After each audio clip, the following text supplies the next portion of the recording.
Have you ever felt like the world of work is changing so fast that just keeping up feels, well, like a full-time job in itself? It's definitely moving at lightning speed. The pace can be truly dizzying. Well, you've landed in the perfect spot today. Welcome back to the deep dive.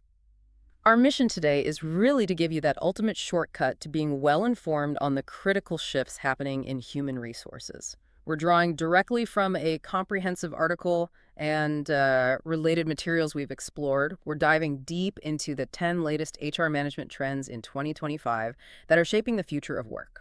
And our goal really is to go beyond just listing things out. We want to extract the truly important insights for you, to give you a clear understanding of not just what these trends are, but crucially, why they fundamentally matter to you.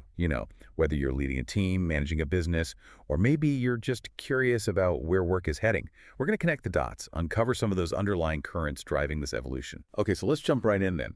Why are these trends so essential right now? I mean, the HR landscape is undergoing this massive fundamental transformation. It's driven by incredible tech, yes, but also by these shifting expectations from the workforce itself. So what does it all mean for us, like right at this moment? Well, what's truly fascinating, and the sources really bear this out, is how the post-pandemic era acted as a massive accelerator.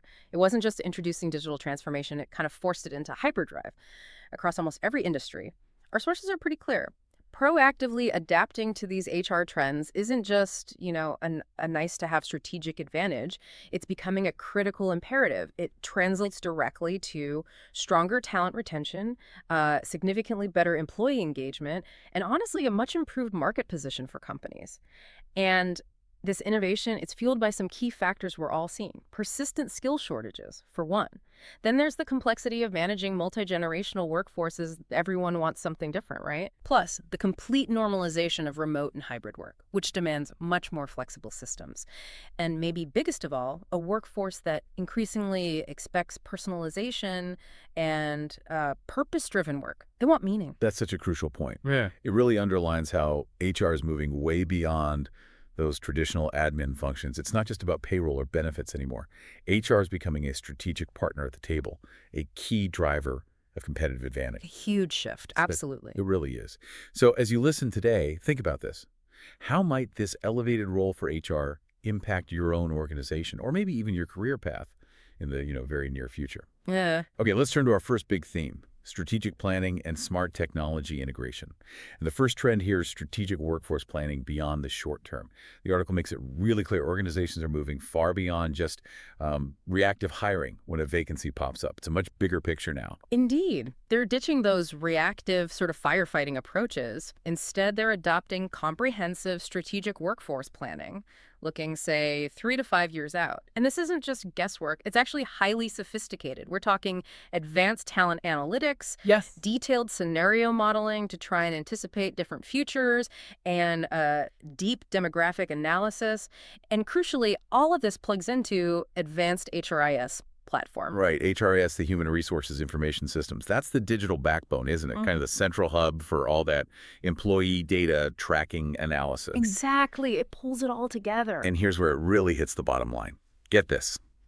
Our sources indicate companies using robust workforce planning report, cutting recruitment costs by 30 to 40%. That's a massive saving. Huge. And it's not just budgets. It reflects better employee retention because you're hiring smarter and boosts organizational agility. You can react faster to market shifts. It's a proactive investment, really, in your people. Definitely. Okay, shifting from planning to power. Let's talk AI. There's often, a lot of nervousness around AI, especially about jobs. Is AI coming for our jobs? The article gives a more nuanced view, doesn't it? It does. And the key takeaway is that AI isn't really about replacing HR pros entirely. Think of it more as a workforce transformer that supports human capabilities. We're seeing smart tools streamline those really time-consuming admin tasks. Things like enhancing candidate screening, optimizing interview schedules, maybe improving performance evaluation accuracy with objective data insights. The core message from the sources is that AI frees up HR folks to focus on the uniquely human stuff: strategy, empathy, complex problem solving. Makes sense. And this is critical. Human oversight has to remain absolutely essential for ethical decisions, mitigating bias in the systems. That human check is vital. And it's interesting, kind of flipping that fear narrative. Yeah. The source tells us 65% of workers actually feel optimistic about smart coworker tools. Yeah, that's a surprisingly high number. It really is. It suggests people are starting to see AI more as a collaborator than a threat. Absolutely. That positive vibe reflects a growing understanding that tech can be an incredible partner. The focus for HR leaders, then, needs to be ensuring these systems genuinely complement human judgment and boost critical thinking, not diminish those vital relationship skills in people management. Which leads us nicely into our next trend, building right on that point. It's not just about having the tech, but how you actually use it. Right. We're moving beyond just adoption to what the article calls smart integration in HR, maximizing the value. That's right. Think of smart integration less like just buying a new app and more like custom building a whole tech ecosystem, tailored to your company's unique DNA. It means advanced implementation, where tech solutions are precisely customized to specific needs and the company culture. This involves comprehensive governance frameworks, bespoke implementation strategies, and importantly, ongoing optimization based on continuous feedback.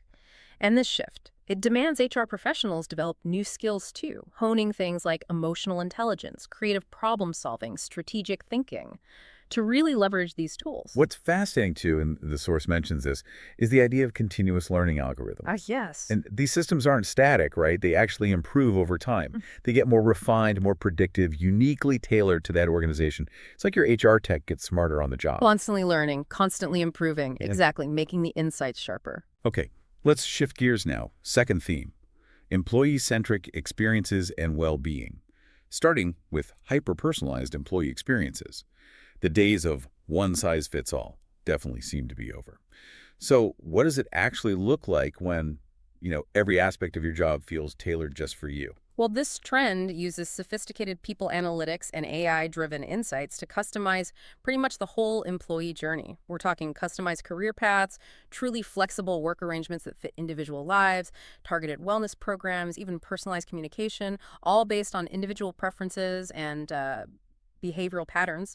And the sources stress this isn't static. It adapts over time, constantly refining based on employee feedback and new data. And the impact. It sounds pretty significant. It is. Companies doing this well report higher employee net promoter scores. That's a would you recommend working here Yeah, metric, right? A strong sign of loyalty. that's the one key indicator. And these companies also see reduced turnover costs by an impressive 25–35%.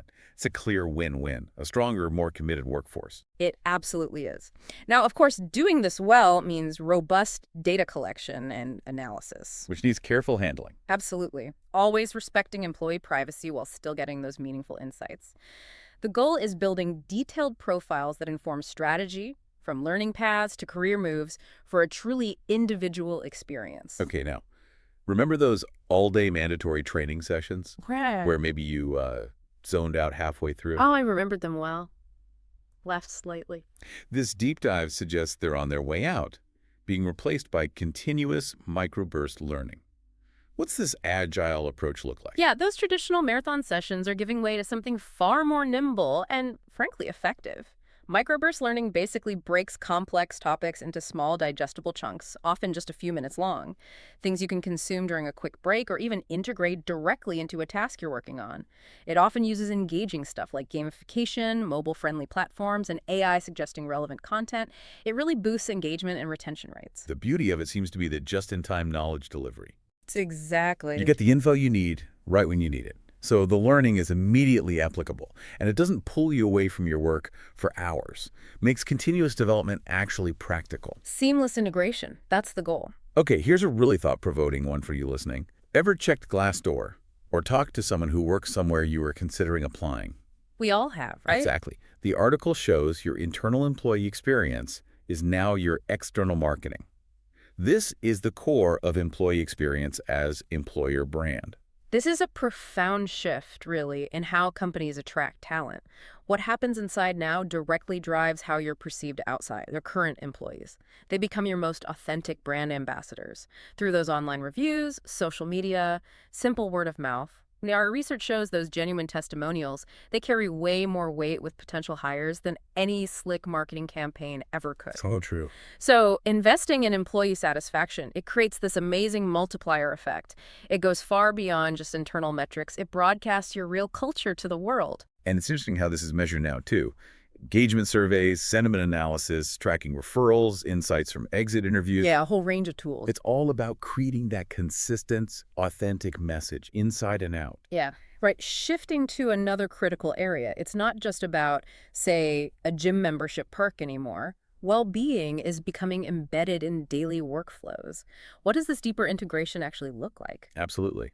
Well-being programs are moving way beyond just standalone initiatives. Organizations are now weaving mental health resources, stress management tools, proactive wellness prompts. Think like automated pulse surveys checking in. Whole nudges. Exactly. Micro break reminders, mindfulness apps, embedding these directly into the daily workflow. It makes well-being feel like a natural, integral part of the culture, not some separate thing you have to actively seek out. Mm. And the sources really emphasize the rising importance of mental health support. Creating psychologically safe environments where people feel genuinely supported, that's huge. And the outcomes are compelling, aren't they? The article highlights reduced absenteeism by 20–30%. And lower healthcare costs, too. Significant returns. That's a massive ROI. Speaks directly to the link between employee well-being and the overall health of the organization. Absolutely critical link. Okay, theme number 3, skills, competencies, and generational shifts. First up, soft skills as core competencies. So as AI takes on more routine technical stuff, what does that mean for us? For human capabilities? It means things like emotional intelligence, adaptability, creative problem solving. They're not just soft skills anymore, they're core competencies. They're becoming equally prioritized alongside technical skills. These uniquely human capabilities are essential for thriving in dynamic hybrid settings, managing remote teams effectively, navigating constant change. And the research shows leadership development programs are now heavily focusing on cultivating communication, empathy, collaboration, because those are the skills AI can't replicate. So what we used to call soft skills are now basically hard, essential skills for success. Fundamentally changes what valuable means. Precisely. Indispensable. Okay, now here's one that feels really transformative. Directly tackles the skills gap.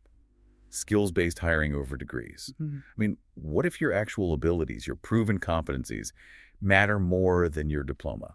This is a fundamental paradigm shift, a huge one, in talent acquisition philosophy. It's about prioritizing demonstrated skills over traditional educational credentials. And the source gives solid examples. 52% of employers have already relaxed degree requirements for various roles. You see major players like Google, Apple, IBM leading this charge, eliminating degree requirements for tons of positions. Wow, 52% is significant. It is. It acknowledges that practical abilities, things you can actually validate through assessments and experience, are often much better predictors of job performance than just a college degree. And the benefits seem clear. Expanded access to way more diverse candidate pools. Huge diversity implications. A significant reduction in hiring bias if you focus just on capability.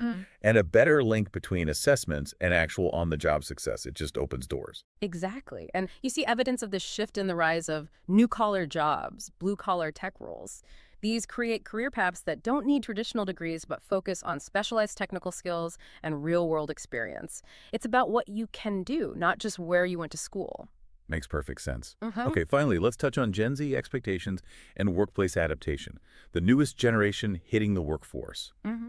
They aren't just joining, they seem to be actively reshaping the workplace itself. Oh, absolutely. Gen Z's expectations are driving major change. They prioritize flexibility, definitely. Purpose-driven work that aligns with their values is huge for them. They want continuous, transparent feedback, authentic leadership. They value work-life integration, not necessarily strict balance, but blending it. And they expect transparent communication. Remember, this is a generation that's digitally native, super connected, often brings a strong social conscience to work, and they expect their employers to reflect similar values. And their unique strengths are pretty powerful too, right?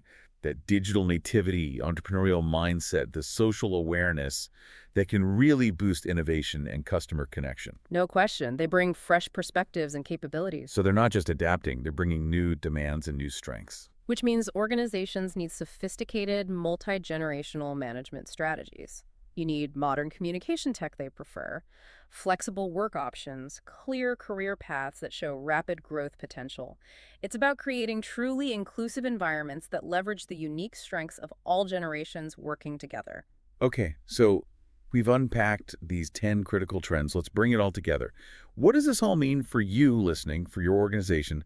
How do we actually prepare for this future that seems to be arriving pretty fast? Well, these trends, while they represent significant shifts, also create amazing opportunities. Opportunities for companies to build more engaged, more productive, more resilient workforces. But successfully integrating them, it requires more than just buying new tech. It needs strategic planning, real change management expertise, and an ongoing, genuine commitment to innovation. It really is all about balancing that technological advancement with truly human-centered approaches, keeping people at the core. And the sources lay out some clear, actionable steps for organizations looking to get ready. First, audit your current HR strategies, see where you stand. Second, really evaluate your tech infrastructure. Is it fit for purpose? Third, assess the skill development needs not just for HR, but for leaders across the board. And fourth, analyze your cultural readiness. Is your organization actually ready for this kind of change? Those are key steps. And from there, you can develop those targeted transformation roadmaps. It's about being proactive, definitely not reactive. Exactly. And the core message, the big takeaway maybe, is that future-ready HR organizations will be defined by that ability to balance cutting-edge tech with profoundly human-centered approaches. They'll prioritize well-being, continuous development, deep employee engagement, right at the center of their strategy. And doing that, it positions companies not just to attract the best people, but to really drive competitive advantage in this rapidly changing world. This has been a really enlightening deep dive. So much to think about for the future of HR.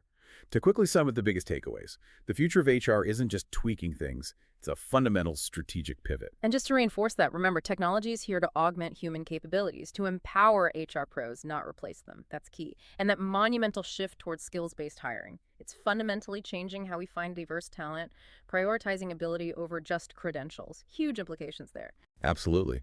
And ultimately, all these transformations, the hyper-personalization, micro-learning, strategic planning, embedded well-being, they lead to tangible results.